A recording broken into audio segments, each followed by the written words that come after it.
पर्यंत पोहोचवलं त्याबद्दल आणि थेट जाऊयात राधाकृष्ण विखे पाटील. मंत्रिमंडळ उपसमितीची बैठक पार पडलेली आहे. उपसमितीने आंदोलन आयुक्त काय निर्णय झालेला आहे, कशा प्रकारे आज उपसमितीच्या बैठकीमध्ये आम्ही सर्व सदस्य उपस्थित होतो. सन्मान्य चंद्रकांत दादा पाटील, मान्य आशिष शेलारजी, शिवेंद्रराजी आणि शंभूराजी ऑनलाईन होते. उदय सामंत होते. आम्ही सगळ्याच सदस्यांनी आणि समितीच्या बरोबर आमच्या समेत न्यायमूर्ती शिंदेसाहेब आणि बाकी सर्व अधिकारी होते. सविस्तर चर्चा झाली सगळ्या मुद्द्यांवर आणि अतिशय एक सकारात्मक भूमिका आमची सर्वांची आहे आणि सरकारची सुद्धा या बाबतीमध्ये या प्रश्नाची सोडवणूक झाली पाहिजे हीच भूमिका आहे. आणि म्हणून या सगळ्या मुद्द्यावर चर्चा करण्यासाठी न्यायमूर्ती शिंदेसाहेब, आमचे विभागीय आयुक्त कोकण आणि आमच्या विभागाचे सचिव, आमच्या समितीचे सदस्य सचिव हे त्यांच्या समेत चर्चा करण्यासाठी जाणार आहेत. आणि चर्चा झाल्याच्या नंतर मग आणखीन काही मुद्दे उपस्थित होतील त्यावर पुन्हा आम्ही समिती चर्चा करू. सर, आंदोलनावर प्रमुख आरोप होतोय की प्रचंड प्रमाणात गैरसोय होत आहे मुंबईमध्ये आलेल्या आंदोलनाची. काय व्यवस्था नाही, आता पाऊस जास्त होता तरी नंतर रात्री माननीय मुख्यमंत्र्यांच्या चर्चा झाली आणि मग मला वाटतं आता बऱ्यापैकी तिथं लाईटची, आता पाण्याची सोय करण्यात आली. त्या ठिकाणी सॅनिटेशन वाढवण्यात आलं आहे.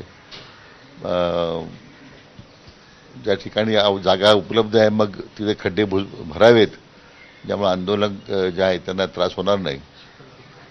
चिखल जास्त आहे परंतु लाईटची व्यवस्था, पिण्याच्या पाण्याची, तुमच्या सांडपाण्याची व्यवस्था आहे, पिण्याच्या पाण्याची व्यवस्था आहे, सगळ्याच बाबतीत आता महापालिका आयुक्त सुद्धा बैठकीला होते, त्यांना सूचना दिलेल्या आहेत. सर, तुम्ही सकारात्मक चर्चा वारंवार म्हणताय, पण आपल्याकडून त्यांना काही असं शिष्टमंडळ जाणार आहे का? त्यांच्याकडून काही निरोप येतोय का?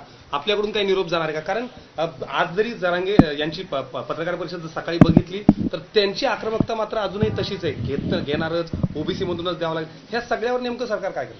नाही, म्हणूनच मी म्हटल्याप्रमाणे न्यायमूर्ती शिंदे साहेब आणि आमचे विभागीय आयुक्त त्यांच्याशी आता चर्चा करायला जाणार आहे आणि त्यांनी उपस्थित केलेल्या मुद्द्यांसंदर्भात आम्ही जी आज चर्चा केली आणि काही निर्णय केलेत त्याची माहिती ते त्यांना देतील आणि मग पुढे आणखीन काही आवश्यकता असेल तर पुन्हा एकदा आम्ही त्या संदर्भात पुन्हा सविस्तर त्यासाठी बसणार आहोत.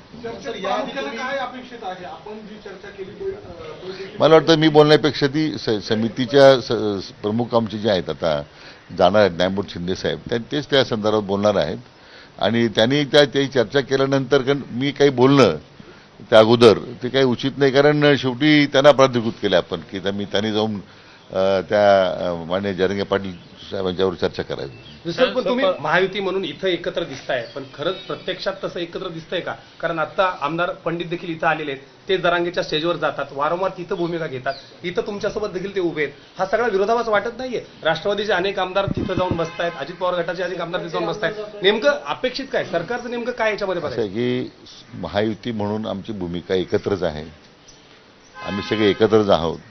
आता काही बाबतीमध्ये काही त्या स्थानिक परिस्थितीनुरूप काही मंडळी त्यांच्या स्टेजवर गेली, त्यांच्याशी चर्चा केली आणि शेवटी सर्वांचा एकच भूमिका आहे की हा प्रश्न सुटला पाहिजे. मला वाटतं आता या प्रश्नामध्ये कुठे राजकारण करण्यापेक्षा आता हा प्रश्न कसा लवकर सुटेल या दृष्टीने आपण सर्वांनी त्याकडे पाहायला पाहिजे. संजय राऊत असं म्हणाले सर की मुख्यमंत्र्यांनी सुद्धा आंदोलकांची भेट घेतली पाहिजे. असं की मला वाटतं की संजय राऊतांच्या मला वाटतं शिफारसीची किंवा सूचनांची आम्हाला आवश्यकता नाही आहे. आमची कमिटी त्या समितीसाठी सक्षम आहे काम करण्यामध्ये आणि शेवटी राज्याचे प्रमुख म्हणून त्यांची भूमिका नेहमी सकारात्मक आहे माननीय मुख्यमंत्र्यांची. पण मला वाटतं संजय राऊत हाच प्रश्न विचारायचा आहे की तुमच्या महाविकास आघाडीच्या काळामध्ये 2.5 वर्ष तुमचे मुख्यमंत्री होते, त्यांनाच हा प्रश्न विचारला पाहिजे की तुम्ही हा प्रश्न का सोडवला नाही.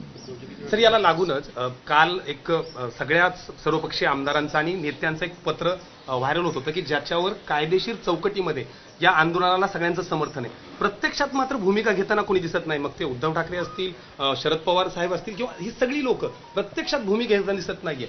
हे कुठेतरी ह्याचा सगळ्याचं काय म्हणायचं?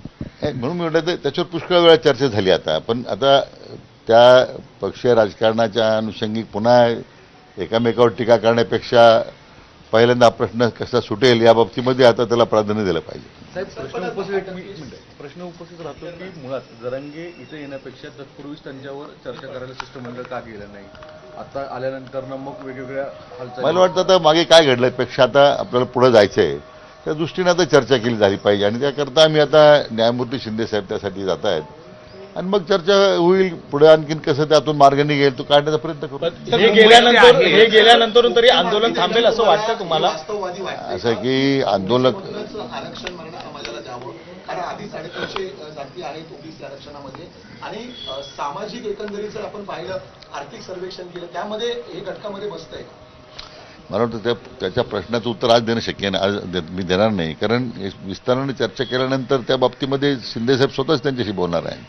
मला वाटतं त्यांना आता तो अधिकार प्राधिकृत केलेला आहे, एकदा त्यांची चर्चा होऊ देत मग मला वाटतं सविस्तर बोलता येईल. मुंबईसारख्या ठिकाणी शेअर मार्केट या सगळ्या भागात आहे, शनिवार रविवारी म्हणून जास्त त्याचा प्रभाव जाणवत नाही, पण इकॉनॉमिकल कॅपिटल देशाचं आहे. अशा पद्धतीनं काल ज्या पद्धतीनं रस्ते थांबले गेले, वाहतूक थांबवली गेली, अनेक गोष्टींवर त्याचा परिणाम होतोय.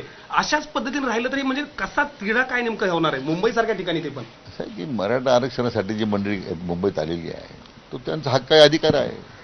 त्यासाठी मुंबई येऊन थांबली आणि मुंबई थांबणार आहे या मंडळ माझ्या दृष्टीने काही तर मी त्याच्या गोष्टी समर्थन करत नाही. प्रत्येकाचा पूर्वी अनेक मोर्चे या शहरामध्ये निघाले वेगवेगळ्या घटकांचे, त्यावेळी काय मुंबई थांबली नव्हती का? आज फक्त मराठा समाजाचे लोक आंदोलन करतात म्हणून केवळ आता मुंबई थांबली हा त्यांच्यावर दोषारोप करणं चुकीचं आहे. प्रत्येकाचा अधिकार आहे, लोकशाही त्यांना दिलेला अधिकार आहे, ते आंदोलन करतायत. मला वाटतं त्यांची भूमिका आहे, शासन ऐकून घेत आहे, त्यापेक्षा त्यांच्या भावनेचा आदर करण्याची गरज आहे असं मला वाटतं. आंदोलक मोठ्या संख्येने बसेसवरती नाचताना वगैरे पाहायला मिळत आहे प्लॅटफॉर्मवरती. काही जण उधळबाजी करतायत. नाही, स्वतः मान्य जरंगे पाटलांनी आव्हान केलेले आंदोलक जे आलेले आहेत की शांततेचा मार्ग स्वीकारा, कुठं अतिरिक्तपणा करू नका. आता काही समाजकंटकही त्यामध्ये घुसले असतील की आमचं आंदोलन बदनाम करण्यासाठी, तर त्याच्या बाबतीमध्ये त्यांनी अति स्पष्ट इशारा दिलेला आहे.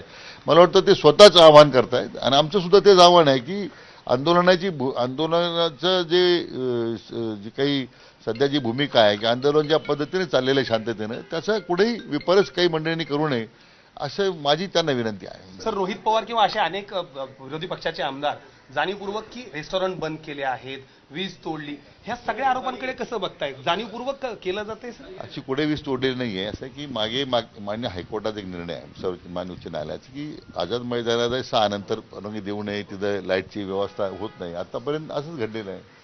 तरी आपण पर्यायी व्यवस्था म्हणून तिथं त्या ठिकाणी विजेची रात्री केली. पाणी तोडण्याचा प्रश्नच नाही. ते आता त्या भागातले जे रेस्टॉरंट आहेत ते खाजगी रेस्टॉरंट आहेत सगळे, ते काही सरकार रेस्टॉरंट चालू होतं म्हणून काही सरकारने सूचना दिल्यात. त्या लोकांनी त्या खाजगी रेस्टॉरंट चालकांनी का ते बंद केलेत हा त्यांचा प्रश्न आहे. शासनाने काय शेवट आदेश काढलेत की काही लेखी स्वरूपात दिलेत? एक तरी मला उदाहरण दाखवा की आमचा अधिकारी शासनाचा गेला किंवा महापालिकेत गेला आणि त्यांनी रेस्टॉरंट बंद करायला लावले. म्हणून रोहित पवार आणि अशा सारखे ज्या लोकांना फक्त राजकारण करायचं आहे, मराठा समाजाच्या जखमेवर मीठ चोळण्याचा धंदा त्यांनी बंद केला पाहिजे. मुख्यमंत्र्यांवरती टीका केलेली आहे आणि दोन्ही उपमुख्यमंत्री त्यांचं त्यांनी वाहवाही केली, त्याबद्दल काय बोलायचं? तो आज त्यांच्या मागण्यासंदर्भात चर्चा करण्याचा प्रश्न आहे. शिंदे साहेब जात आहेत चर्चा करायला. मला वाटतं अनावश्यक आता काय आरोप झाले काय झाले नाही याच्यावर चर्चा करण्यापेक्षा तो काय आमच्या समितीचा अधिकार नाही आहे. सर, पवार साहेब म्हणाले 72% आरक्षण आहे तमिळनाडूमध्ये, घटनेत बदल केला जाईल.